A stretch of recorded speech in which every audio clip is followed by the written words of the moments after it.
Okay, thank you for joining. I'm Marilyn Butler, and today we're going to talk about the art of creating well-being amidst chaos, especially during political chaos through the ages and for today. So first, we're going to talk about art as a witness, and that's the first step. So artists have used visual storytelling to awaken conscience and inspire resistance. And so here's a couple of examples of famous one. This by Francisco Goya, the 3rd of May, 1808, which he painted in 1814. And this is one of the most iconic visions in the world. When he painted it, not only was it revolutionary in terms of what it was about, but it was also revolutionary in the style of art that he did it in. And here we see the military on the right, which is from Napoleon. They were taking over Spain. And then the Spanish insurgents on the left being executed. And he clearly, the figure in the middle, he clearly, references Jesus on the cross. And if you see this painting up close, you can see stigmata in that central guy's hand. So this painting woke up a lot of people. And back in those days, not only did they not have Twitter or email or TV, they didn't have any way for information to get out. So sometimes it was months and months after a horrifying event before people heard anything. And so a painting like this would be displayed in a lot of exhibitions, and that's how people would find out. So if you know anything about John Singer Sargent, you probably know that he painted beautiful portraits of mostly wealthy people. And most people don't know about this painting called Gast, which was commissioned by the British, I don't know if it was the Crown or some British something. Anyway, it shows the aftermath of a mustard gas attack in World War I. And this wounded soldiers are all blinded and they can't see, and they're trying to make their way to a field hospital. And the one guy in the front, the second from, the very front guy, he is not injured. You can see he doesn't have his eyes aren't blindfolded. So he's guiding them, but the rest of them are holding on to each other because they're blinded. So this was about the horrors of war and why we might not want to do more of that. And this is Guernica by Pablo Picasso. Very, very famous. Some art critics call it the most moving and powerful anti-war painting in history.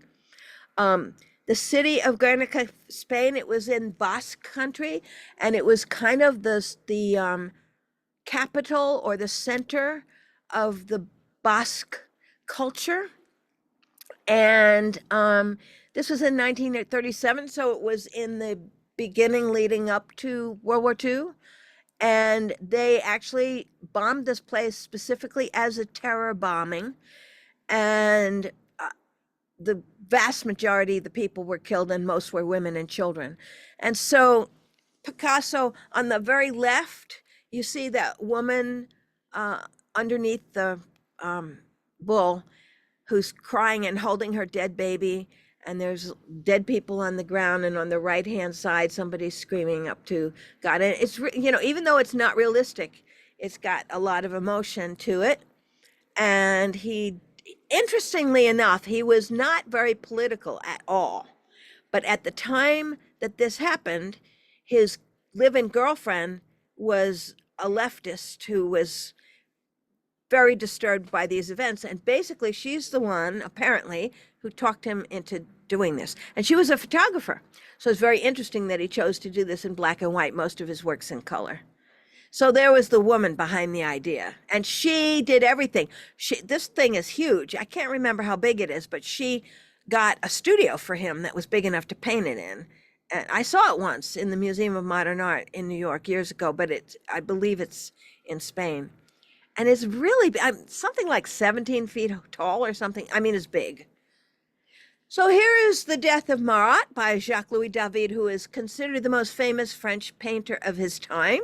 And he taught a lot of students, including students who taught my teachers. So I'm in Jacques-Louis David's direct um, lineage of painting, and he was very good friends with the Marat, who was a French revolutionary leader, and so Marat had a skin disease, which doesn't show up much in this painting, but it was very painful, and he spent a lot of time in a medicinal bath, and he would do his work sitting in the bath. And so he was in the bath, and that's where he met people. You know, people who had to meet with him came in, and this woman came in who, Charlotte Corday, who's said that she had, you know, secret information to share with him, and she had a knife and she killed him. So Jacques Louis David painted this. So this was leading up to the French, or at the time of the French Revolution. And this is Ilya Repin, Russian painter, barge haulers on the Volga. So he documented the oppressive reality of social inequality. And these are peasants who are pulling a barge, that big ship. So these human beings are tied up, pulling that big ship behind them, and against the current.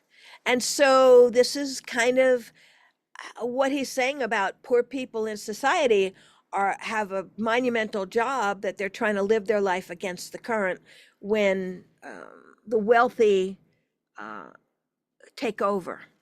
Now, the interesting point is, if you look in the far side of the right of the barge is that big ship there.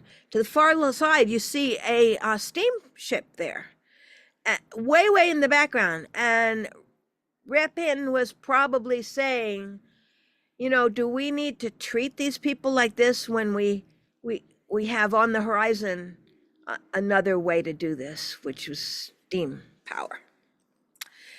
This is Honoré Daumier. He was very famous for his political cartoons in France. This one was created to be in a publication of a kind of leftist magazine. And so it's called Gargantua.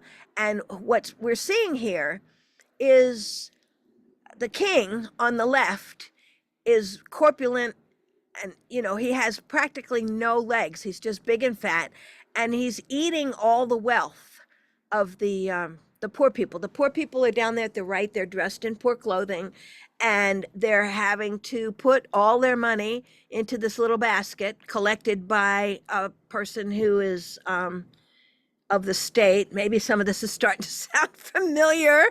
And this king, who's already incredibly abundant, as we see by his size, is sucking up all the last money of the poor people. And he was known as a glutton. His income that he was paid by the state after they paid for all of his palaces and all of his expenses and everything, the food, everything, all his expenses were paid. He then got an amount was over 37 times what Napoleon was paid, just to frivolously, you know, spend on. And so the king's favorites are all around him under his chair, and they're reaping the benefits off of these poor people. Well, this cartoon was supposed to run in this magazine, and the government found out about it, and not only did they censor it, but they took Honoré Daumier, the artist, and the publisher to court. They fined them both 500 francs, which I don't remember how much it is, but it's a lot of money, plus the legal fees, and they both were sentenced to 6 months in prison. And in 4 years later, the government made political caricatures illegal. So, and here's the third estate carrying the first and second estates. This is by anonymous because, duh, we just found out that the government made political cartoons illegal. So now nobody's going to sign their name to it. This was a few years later. But this shows the peasant class, who's the guy underneath, carrying the first estate, which is the fat bishop, and the second estate on the right, which is the nobleman. And they're, you know, feasting and having a great time on the backs of the poor. And so this was published as a political cartoon because I guess no one's name was on it. And then we have this one about America, the Bostonians in distress. So this is a political cartoon. This was after the Boston Tea Party, and they were showing how the Bostonians are in the cage, and the Brits are the guys on the lower left with the guns, and on the right with the cannons, and they're showing how the colonists are really trapped with the powerful British. You can see the ships up there. So it looks like the trapped colonists don't have any advantage, and the British have all the cannons and all the soldiers and all the ships. So this is while it was going on. However, we do know how that story turned out. So protest art fights against what is. And that's actually the first step. We have to look at something that what is that we don't want. But you don't want to stay stuck there, because if you keep looking at it, then you keep getting more and more of what you're looking at. And what we want to do is notice what we don't want and then use visionary art to call forth what we want. So themes in visionary art, including what you guys can do today, include healing and wholeness rather than destruction, portraying the marginalized not as victims, but as protagonists with some kind of power of their own, presenting beauty as a powerful thing, not just ornamental beauty, but something that enriches your soul, and then inviting the collective to dream the vision. So artists actually work collaboratively with the people looking at their art. So it's a collaboration between the image and the viewer to evoke a communal vision of something better. And this one is also, I believe it's a British one. Anyway, it's called The Horse America Throwing His Master. So the horse represents America and the master is the King George. And so it's starting to show that the colonies, well, it wasn't America then, it was the colonies, are rejecting tyrannical rule. And then we move into some really beautiful visionary images. This is William Blake. It's called Jacob's Dream.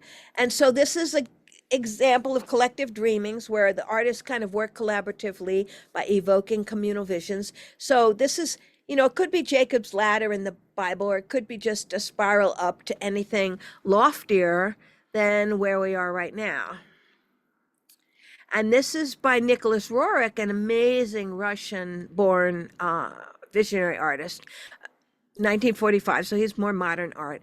So landscapes are often shown to be beautiful and empowering and vast, and the beauty of the earth and affirming your soul. And this is Cotopaxi by Frederick Edwin Church, and he was part of the Hudson River School. And those artists believe that the spiritual could be and should be shown in art, so that when you made a painting, that people should sense a sense of spiritual about it. And he would go down to South America and make sketches of the wild South American landscape, which nobody in America had seen. And then he'd come back and he'd paint these huge, huge paintings, like 10 feet tall or, 18 feet wide, like this. And he was a master of promotion, actually. Instead of selling his painting, he put it on exhibit and charged people 25 cents a piece to see it. And everybody, of course, wanted to see it because they didn't have photographers and movies and, Wikipedia to go look these things up on. And he became a very, very wealthy man just by charging, 25 cents was a lot of money back then, probably $5 or $10 now, maybe more. And so this was his spiritual vision that inspires awe. And Cotopaxi was the active volcano down there, which you can see on the left, and then the sun rising. The Hudson River School of Painters is closely associated with the Luminists. The Luminists felt like painting light was painting divinity. And here's another one of Nicholas Roerich of the Himalayas. And again, Nicholas Roerich, this is Madonna Orflama. He invented this symbol there with the circle, the big red circle and the three circles, and it's called the Banner of Peace. And he designed it to accompany what he calls the Roerich Pact, which was kind of an international treaty that was designed to protect cultural heritage during wars. And so there's a Nicholas Roerich Museum in New York City, and so he was, well known at the time, involved with kind of on the edge spiritual things like seances and stuff. And so this picture focuses on healing and wholeness rather than destruction, which we mentioned.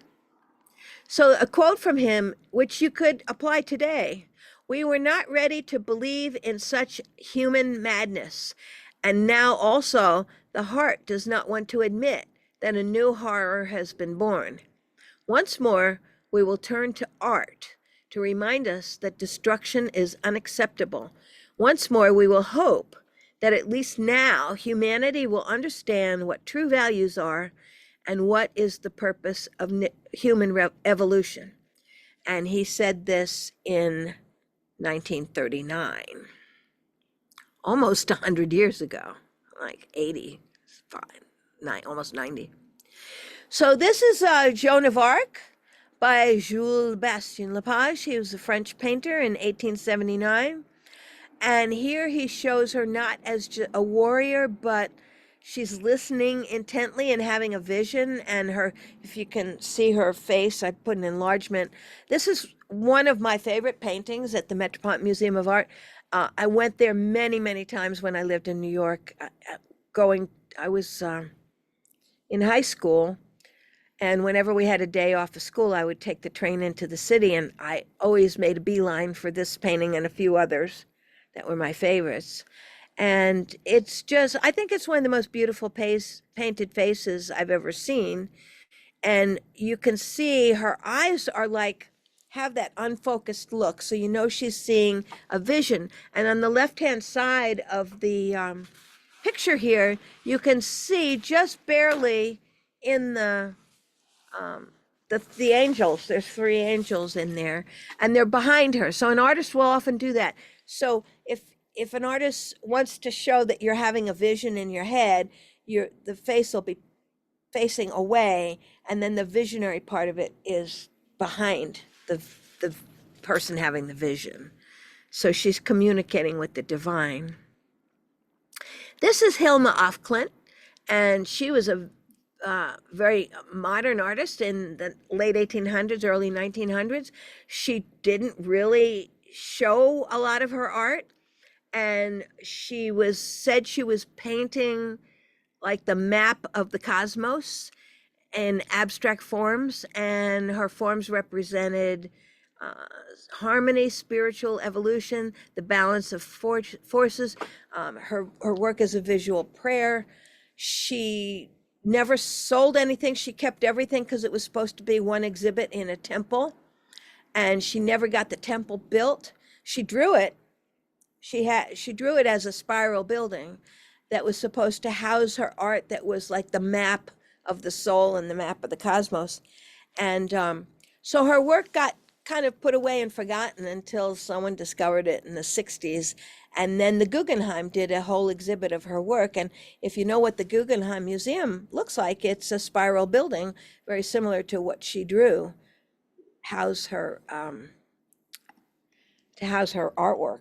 So she actually predated Vasily Kandinsky by many years. And Vasily Kandinsky is generally thought of as being the person who spearheaded this kind of modern way of painting spirituality.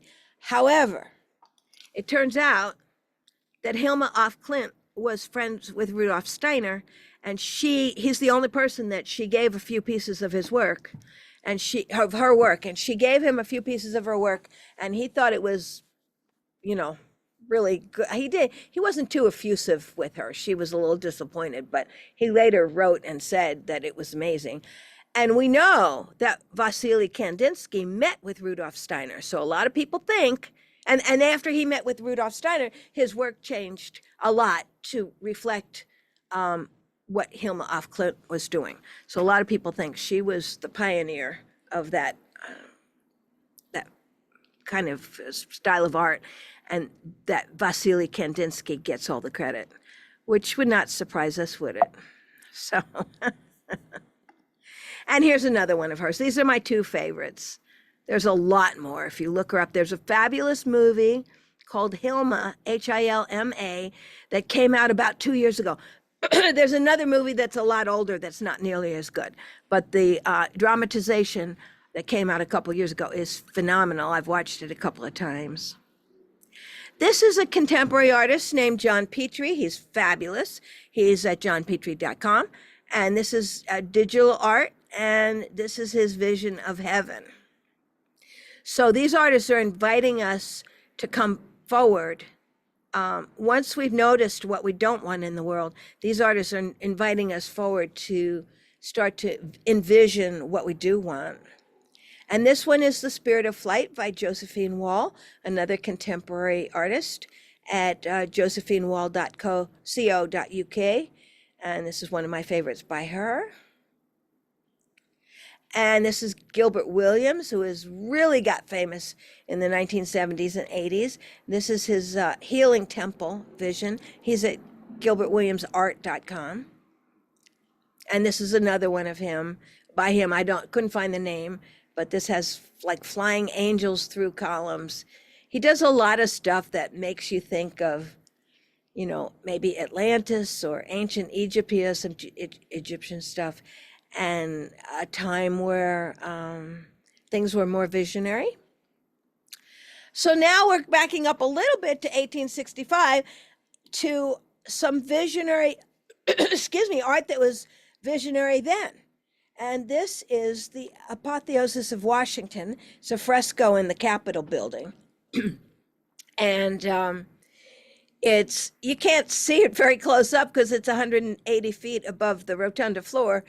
The figures are, some of them 15 feet tall. But these are symbolic of where the nation was expected to go, or where they wanted to go, painted right after the Civil War. And so this is George Washington in the center, kind of presented as Zeus. And he's the goddess Victoria, which is about victory, is on the right in green. And then the goddess of liberty is on the left.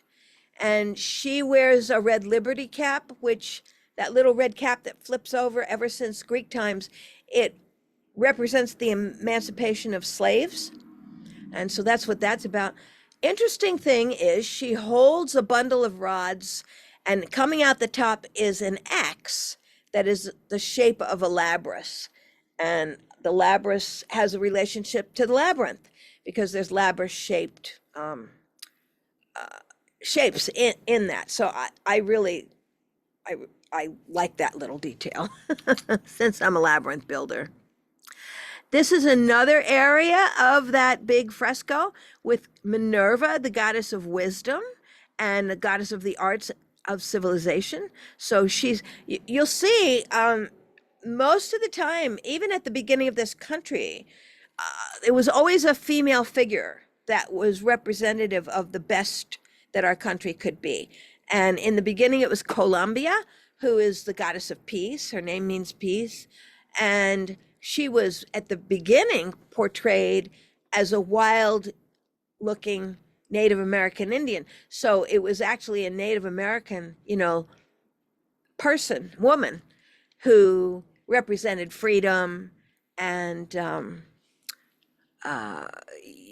moving away from tyranny, which is a little ironic if you know the sad relationship that this country has with the Native Americans here. Okay, this is Armored Freedom, And she has a sword and a raised cape, and the sword can be a weapon, but it can also be the sword of truth. And the word sword, if you take the S off, is the word word. So the sword, the word is mightier than the sword. So, and the truth is, the truth cuts like a sword. So she's trampling tyranny and kingly power in this image, which these images I just showed you, you all have in your handouts. And then, of course, e pluribus unum, which means out of many one. And there's 13 goddesses there that are represent the 13 colonies. But he painted several of them not facing us. And those represented the ones that were trying to secede in the Civil War. And this is Ceres, the goddess of agriculture. She's also, she has a cornucopia, which is a symbol of abundance. And there's lots of rainbow stuff in here. Rainbows are really common symbols of visionary benevolence. And this is the pediment over the east central entrance of the U.S. Capitol. It's called the Genius of America. And these figures are 9 feet tall. The central figure represents America, and she has, there's an inscription under there that says July 4th, 1776.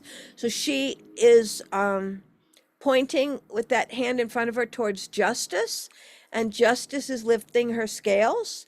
And in one hand, the other hand holds the Constitution. And then on the other side, where the central figure, America, is looking at the other side, she's looking at the figure of Hope, who rests her arm on an anchor, so that we should anchor our hearts in hope. All of these things, well over 100 years ago, have a lot of messages for us today. And here is the Statue of Freedom, which a lot of people don't even know we have. She is on the top of the Capitol building. And she has he originally designed her with that cap that was worn by slaves who had been given their freedom. But all the white guys in the committee thought that was a little too close to home, so they made him do something different.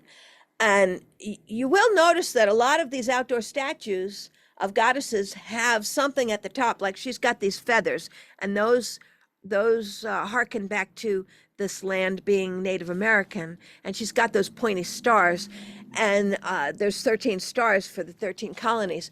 But they also have a practical reason to keep the birds from sitting on top of her head. So anyway, she has a Native American blanket over her, and she's facing the east, which is where the sun comes from. And she's just beautiful. It's hard to see her. She's way up top. But if you go into the museum in the Capitol, you can see the plaster cast of her. And she's just stunning. And then, of course, we have Liberty Enlightening the World, normally called the Statue of Liberty, but her real name is Liberty Enlightening the World, a gift to us from France, who expected the new United States to fulfill its destiny as becoming a light to the world. And she has broken chains at her feet, which I didn't put that picture in there, but she does. You can look that up. She has broken chains on her feet. So she's just broken away from tyranny. And so, which is what our country did in 1776. We broke away from the tyranny of King George. And she has a lamp, which makes her a guardian of light and justice. And also significantly, she's designed to welcome immigrants into New York Harbor. And then our last images here are The Four Freedoms by Norman Rockwell. And these were commissioned by the Saturday Evening Post based on President Franklin Roosevelt's speech for the State of the Union in January 1941, in which he identified the essential human rights that should be universally protected. And his work, those concepts were then incorporated into the Atlantic Charter and became part of the Charter of the United States Nations. And so these are the four images that were commissioned by the Saturday Evening Post. And so the first one on the left is freedom of speech. And the one on the right is freedom of religion. Now, you probably noticed that Norman Rockwell mostly painted white people. That is not because that's what he believed. That's because he was told by the Saturday Evening Post. The Saturday Evening Post's official stand was that you couldn't have black person on the cover of their magazine in any sort of position except a subservient role. And Norman Rockwell didn't like that. And he got around that cleverly with a couple of his paintings, which were brilliant in how he did that. So, but anyway, in freedom of religion, it wasn't on the cover, and he did have the opportunity. You can see there's some different ethnic backgrounds in there. And then freedom from want is the famous Thanksgiving dinner image that he painted. And then on the right-hand side, freedom from fear. And so according to Franklin Roosevelt, every citizen of the United States and in the world should have freedom of speech, freedom of religion, freedom from want, and freedom from fear. So we're going to look at creativity and art and how we can manifest some of this and why is it useful. So this is neurological benefits of creative activities. It increases neuroplasticity, which is actually that helps, protect you from dementia and stuff. So neuroplasticity means the brain is more alive and making more connections.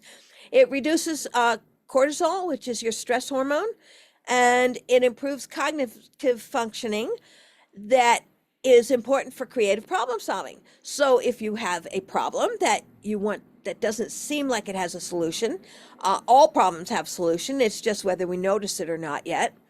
So if you want to improve your cognitive functioning to figure that out, being creative is one of the ways to do that.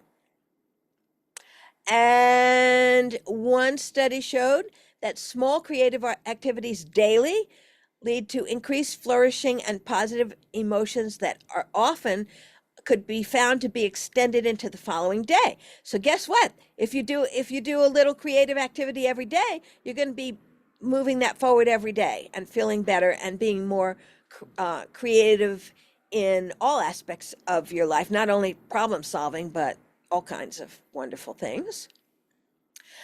And this sociologist, Emile Durkheim, said that if you create art together in a group, it creates collective effervescence, which I love that term. So that's like a shared emotional experience that strengthens the bonds of a group. And in authoritarian systems, they try to foster feelings of isolation by dividing groups up into different groups and not letting them interact. And so doing art together is a way to counteract that. And I love this. Art creates spaces where alternative futures can be imagined and articulated before they seem possible in mainstream discourse. So you gotta envision it before you can walk into it. And so we're just reminded here of the Statue of Freedom on the top of our Capitol building. And I like to imagine her energy flowing down into the House of Representatives and our Senate and everybody else who's involved in the Capitol building. And then, of course, we have always the invitation of our Statue of Liberty. So in your handouts, you have a few things. We'll talk about those for just a second, and then we'll start creating, because that's the main thing. This is the trifold that you have to print out, and it has all the instructions on it. and which you can follow or not. And if you have another project you want to work on, that's fine. If you want to work on this project, that's fine. So what the options you have for the template here, I printed mine out on cardstock because I had it, but you could print it out on paper. You're just going to cut that out in a minute so that you can have a shape. And then I also gave you 3 different images on the right that you could print onto, preferably cardstock if you have it. But if you don't, you can print it on paper and glue it to cardstock, or use whatever background you like, or maybe you have scrapbook paper. But you get 3 choices there, and you can print just one side of your paper or both sides. And so this instruction sheet also gives you the meaning of some of the symbols that are on your other pages, like the phoenix is rebirth after destruction, and butterflies are transformation, and sunrise always light breaking through the darkness. We have the scales of justice. And I do have the seal of the Commonwealth of Virginia because I live in Virginia, and that's our state flag. And that depicts the goddess of virtue who has just vanquished tyranny, who is shown as a king lying lifeless at her feet with his crown asunder. And there's only, I think, 9 or 10 seals of the states of the United States that even have a woman in them.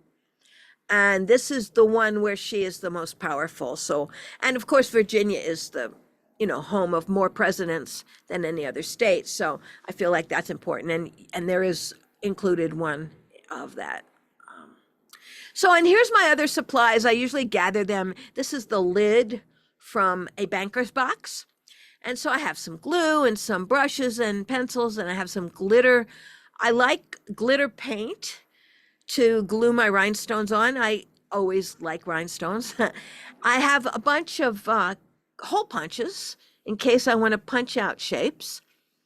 Some of the images in the pages that I gave you that have are the size that could be punched out with a hole puncher instead of cut out with scissors if I want. I have Mod Podge, which is a good thing. It's kind of a combination of, used to glue things down and also create a finish on top. And I have some water and for my paintbrushes, and I have my paper towels, and then underneath I have the things that I printed out and a greeting card I might want to put in there. And so what you'll do is when you cut out your template, then you'll trace it and then cut that out. And I printed on both sides, so I have fun colors on both sides of this. And then use the dotted lines on the template to fold the sides in. And so you have like a 3D standing thing.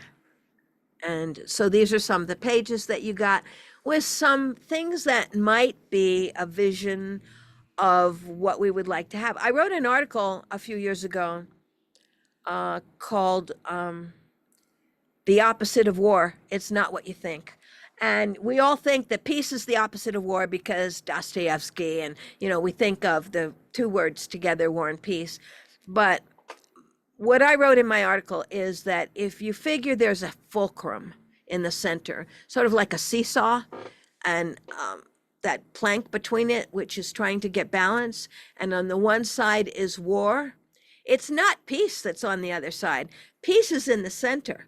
What's on the other side is dynamic creativity, which creativity is the opposite of the destruction of war. And peace is that place in the middle. Now, peace looks like a really, really good place to get to when you're in the middle of war, but it's not nearly as exciting as war, which is why it's been hard to convince people that we want peace.